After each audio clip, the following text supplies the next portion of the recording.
Stop. Before you say a single word in your next meeting, before you walk into your next room, before you send that message and immediately wonder if it came out wrong. I need to tell you something that a Cornell University psychologist proved in a lab. Something that, once you actually hear it, will feel like someone reached into your chest and removed a weight you've been carrying so long you forgot it was there. You have been performing every day for an audience that left hours ago. And here's what makes it worse. You knew. Some part of you always knew, but knowing didn't stop it. And that's exactly what we need to talk about. Think about the last time you said something in a meeting and immediately replayed it. Not once. Over and over. Editing it. Improving it. Constructing the perfect version of what you should have said. You went home with it. You might have lain awake with it. Or the last time you wore something slightly outside your usual range and spent the entire day convinced people were noticing. Every glance, every pause, every half smile from a colleague, all filed as evidence. Or the last time you stumbled over a word in front of a group and felt the heat rise in your face, certain, absolutely certain, that everyone in that room had registered it, archived it, and would bring it up later. I'm not describing shyness. I'm not describing introversion. I am describing a full-time psychological occupation. The exhausting, invisible, never-ending work of managing an audience that never asked for your performance, never wanted it, and here is the thing that will unravel you. Was barely watching in the first place. Most people live like this, not occasionally, constantly. And the cost isn't discomfort. The cost is the life you didn't live because of it. And that cost, we are going to put a number on it today. Here is a thing nobody says out loud.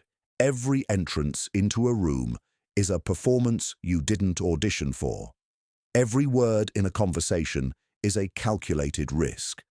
Every choice, what to wear, what to say, what to attempt, gets filtered through an invisible panel of judges whose verdict you are always anticipating, always dreading. You built an entire courtroom inside your head, and you show up for trial every single day.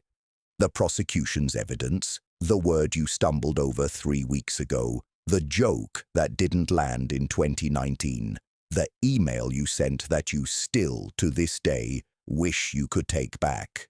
The jury, strangers, colleagues, people you'll never see again. The judge, you, the harshest version of you that exists, the one who never acquits. And here's what the courtroom runs on. A single working assumption. That other people are watching. That they're tracking your errors, cataloging your awkwardness, noticing when your voice wavers or your confidence cracks. That failure, in any form, will be witnessed and remembered. You feel it as perception, not paranoia. Perception, real and grounded and proportionate. But what if I told you it isn't? What if I told you that a psychologist ran controlled experiments, rigorous, peer-reviewed, replicated studies, and measured the exact gap between what you believe other people notice about you and what they actually notice? And what if the gap wasn't small?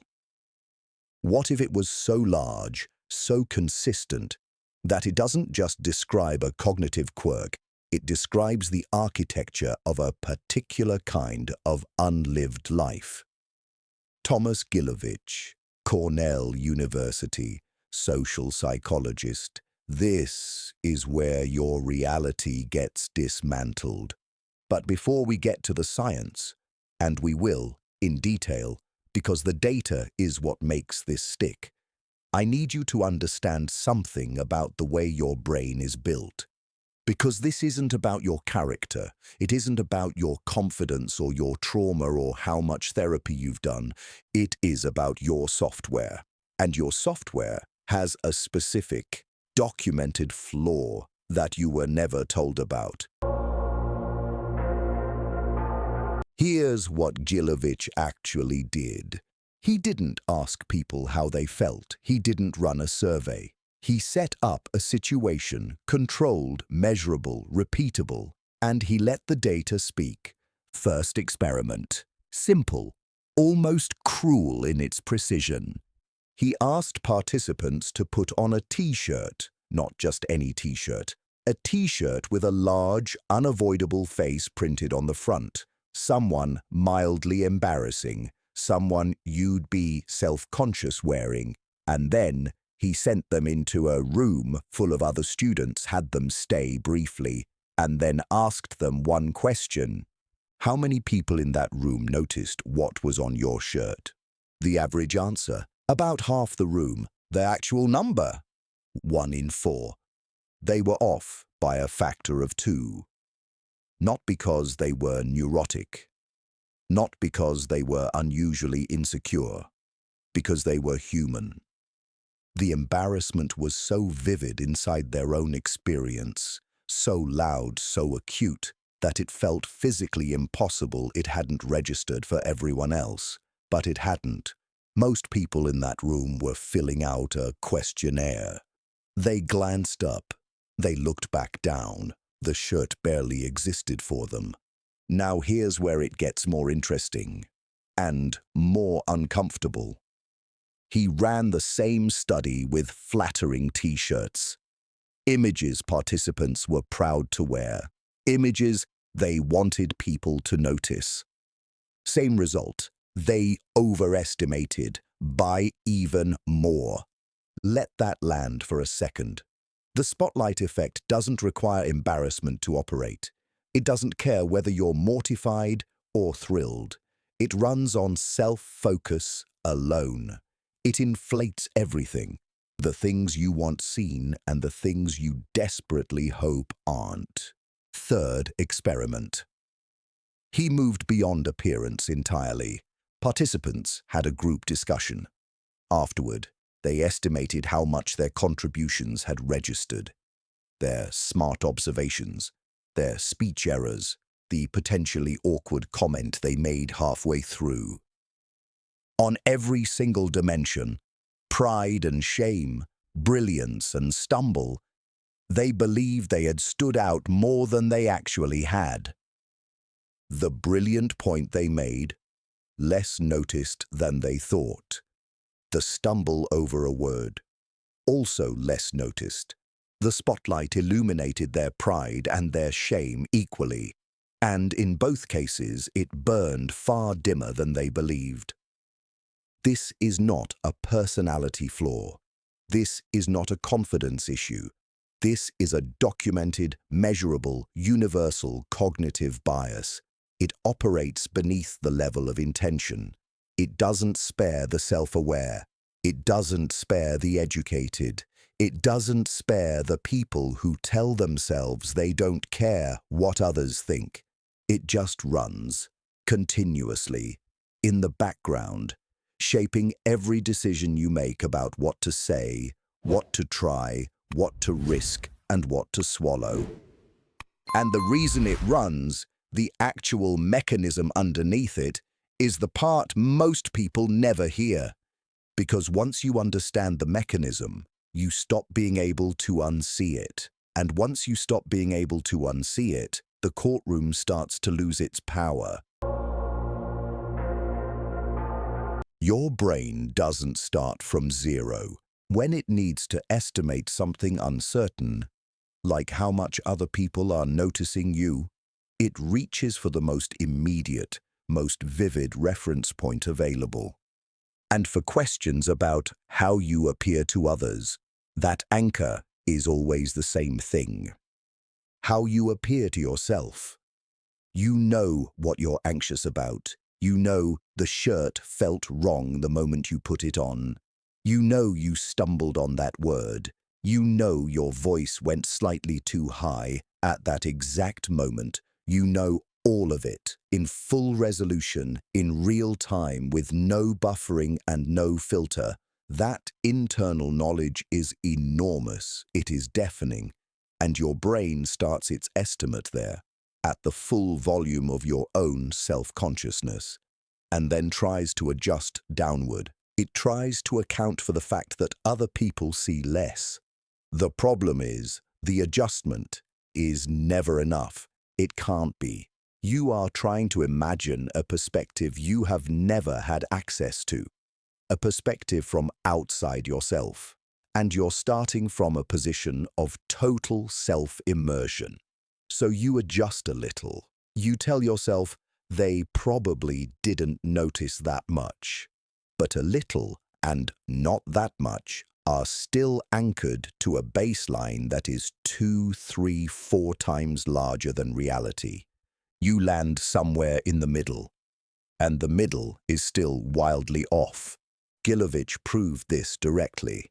When participants were made to wear an embarrassing shirt but given 15 minutes alone before entering the room, enough time to stop feeling the shirt as an acute emergency, enough time to habituate, their estimates dropped significantly. Not because the shirt changed, because their anchor changed. Less consumed by the shirt internally, they projected less onto the room. The spotlight dimmed, not because the room was different, but because their internal volume was lower. This is the architecture of the problem. You live inside your own experience 24 hours a day. Other people don't. Your inner world makes everything about you feel louder, more visible, more significant than it actually is to anyone standing outside it. And there is something almost lonely in that. You are carrying a weight of self-awareness that no one else can see, worried about a visibility that no one is tracking, performing for a judgment that exists almost entirely in your own mind. And while you're doing all of that, while you're managing the courtroom, adjusting your tone, monitoring your expression, calculating your landing, the people around you are doing the exact same thing about themselves. Which brings us to the part of this that should genuinely disturb you, because the audience you fear isn't watching you. They're too busy being afraid of you watching them, and what that reveals about every room you've ever walked into, every conversation you've ever dreaded, changes everything. Here is the part nobody tells you. The people in that room, the ones you were certain were watching, judging, filing your every stumble for future reference, were running the exact same program.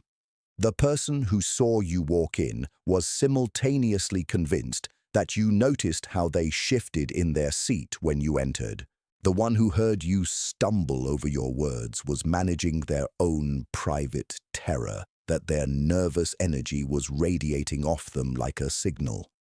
Everyone in that room was the star of their own private catastrophe, too consumed by their own spotlight to sustain any meaningful attention on yours. This is not a metaphor. This is the structural reality of almost every social situation you have ever been in. The audience you fear is itself an audience, terrified of being watched. The judgment you dread is largely a projection, and the projector is running in every direction at once. What this produces, and I want you to sit with this, is one of the strangest paradoxes in all of human psychology. A collective loneliness disguised as mutual scrutiny. Everyone feels exposed. No one is doing nearly as much of the exposing as anyone else believes. The surveillance is almost entirely self-administered. You are your own warden. Think about what this means for the interactions you've avoided, the conversations you rehearsed obsessively, certain the other person would detect every crack in your composure, the rooms you entered already apologizing internally for your presence. You were preparing for a trial conducted by a judge who was simultaneously preparing for their own trial before a jury that had already stopped thinking about you entirely. The social world is not a panopticon with you at the center. It is a collection of panopticons, each with a different person convinced they're the only one being watched. And here is the brutal irony, the cost of that shared delusion, the things you didn't say, the risks you didn't take, the authentic version of yourself you kept locked behind the performance because the room didn't feel safe. That cost was paid to avoid a judgment that was never as focused, never as sustained, and never as damning as you believed. If what you're hearing is landing, and I think it is or you would have stopped watching, I need you to hit subscribe before we go any deeper, because the next part is where the real damage is, and I don't want you to miss it.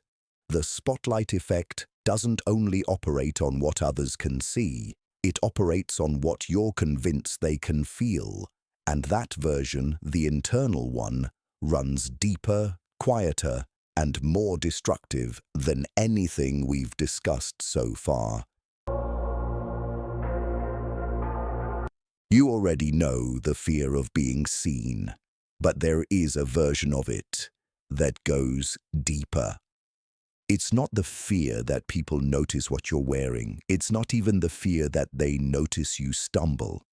It's the fear that they can see inside you, that your anxiety is written on your face, that your self-doubt is leaking through your voice, that the internal panic you're managing in real time is somehow radiating outward, visible to everyone, obvious to anyone, impossible to hide.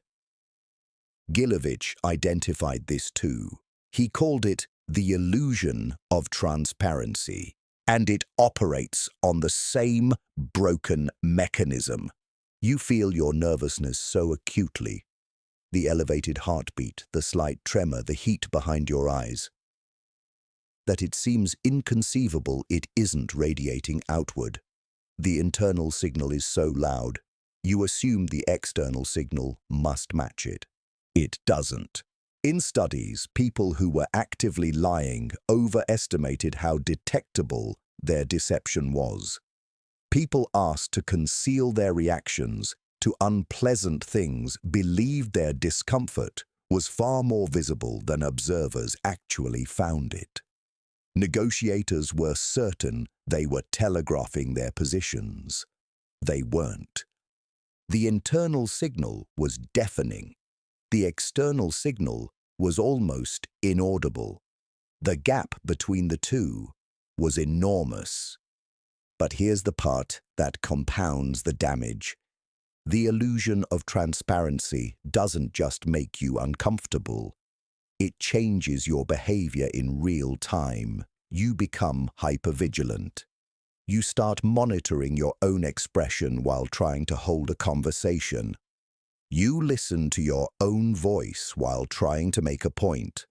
You split your cognitive resources between the actual interaction, the thing that matters, and the performance of someone who isn't anxious, which makes you more anxious, which you then become even more convinced is visible, which tightens the spiral further.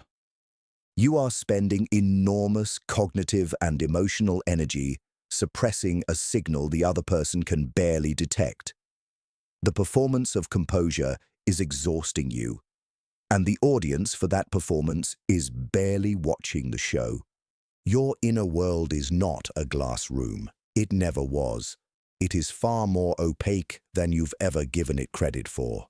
The nervousness you've been hiding so desperately, mostly hidden already.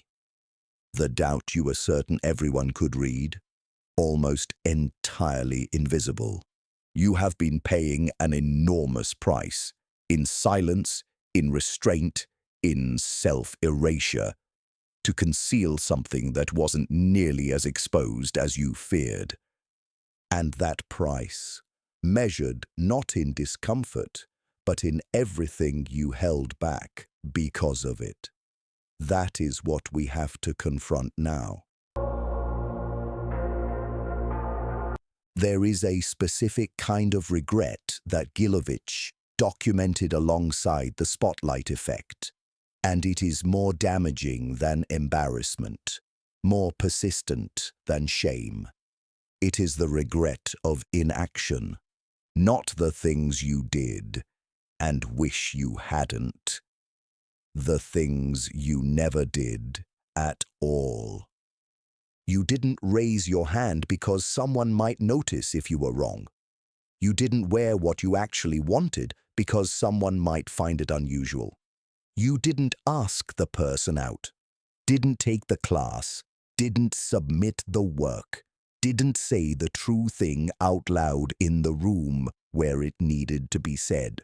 Not because you lacked the desire, because you calculated the risk of being seen failing and decided the exposure wasn't worth it.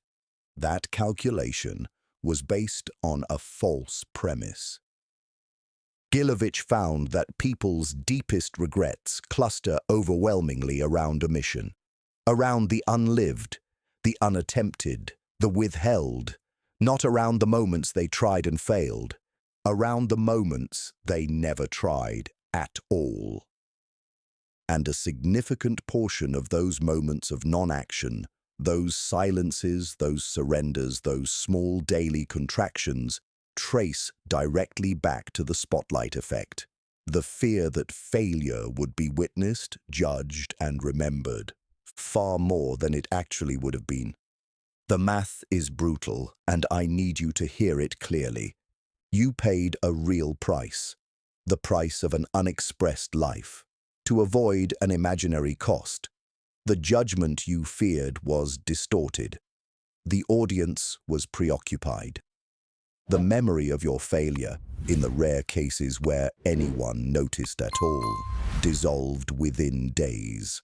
But the thing you didn't do, that stays, that compounds, that becomes, years later, the answer to the question, what would you have done differently? Every time you contracted yourself to avoid an imaginary gaze, you became slightly less present in your own life, slightly more managed, slightly further from the person who acts from genuine impulse rather than from the fear of how that impulse will land on people who aren't paying attention. And here is the particular indignity of it. The audience you were performing for, in most cases, people you'll never see again. Strangers on a street, colleagues who have since forgotten the entire interaction, people whose opinion of you, even if it existed in the form you feared, would have had no material impact on your life whatsoever. You gave them power they never asked for and never exercised. You let them, or rather your projection of them, draw the borders of what you were willing to attempt. The spotlight was never as bright as you believed. The room was never as attentive. The judgment was never as lasting. But the life you didn't live because of it? That part is real. Now, here is the hardest thing this entire video has been building toward. You already know the spotlight isn't real. You've known it, in some form.